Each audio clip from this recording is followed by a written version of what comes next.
하는 것은 좀 아이러니하지 않나라는 생각이 그래도 우리 이 거대 양당이 좀 경쟁을 제대로 좀 해야 좋은 정치가 좀 되지 않을까 싶은데 오늘 뭐 어제부터 계속 지금 소식 들어오는 게 홍준표 후보 지지자들이 이재명 후보 쪽 지지하는 선언도 했고 또 오늘은 국민의힘 탈당한 김상욱 의원이 이재명 공개 지지 선언을 했습니다. 잠시 들어보시죠. 이번 대통령은 진영을 넘어 반드시 성공한 대통령이 되어야만 합니다.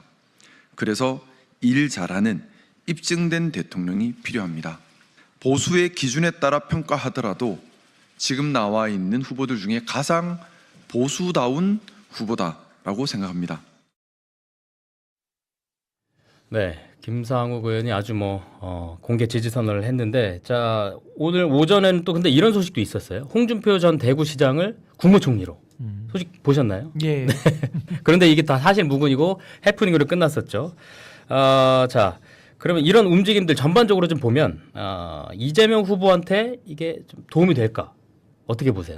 그러니까 지금 민주당의 대선 승리가 굉장히 좀 유력시되는 상황 속에서 뭐 홍준표 전 시장은 이제 정계 은퇴를 선언하기도 했고요. 그러다 보니까 그 지지자분들이 움직이는 거는 뭐 당연한 어떻게 보면은 뭐 현상이라고 볼 수도 있고 그럼 말릴 수 있는 일도 아니고요.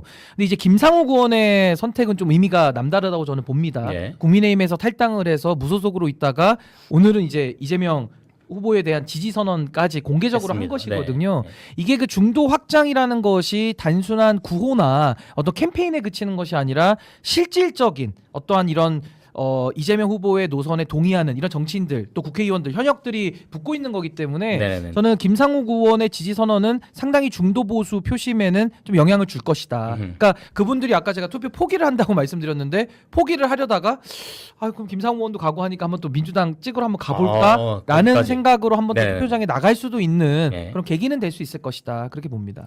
이런 움직임 이재명 후보한테 도움되느냐? 도움이 되는 것도 있고 안 되는 것도 아마 있을 겁니다. 네, 뭔데요? 전반적으로는 당이 커지고 정치 세력이 커지는 건 도움이 반드시 되는 일이죠. 심지어 통합 이런 거는 정치의 본령이기 때문에 도움이 되는 일인데 잘 해야 됩니다. 아까 신인규 대표도 지적을 해주셨고 저도 지적하는 것처럼 텐트가 크다고 좋은 건 아니에요. 예. 홍준표 전 시장 같은 경우 물론 평가받을 부분이 있지만 마지막에 보면 어떤 일이 있었냐면은 어쨌든 그분도 국민의힘 내에서 스탠스가 비상계엄은 뭐 한밤중에 해프닝이다 이랬지 않습니까?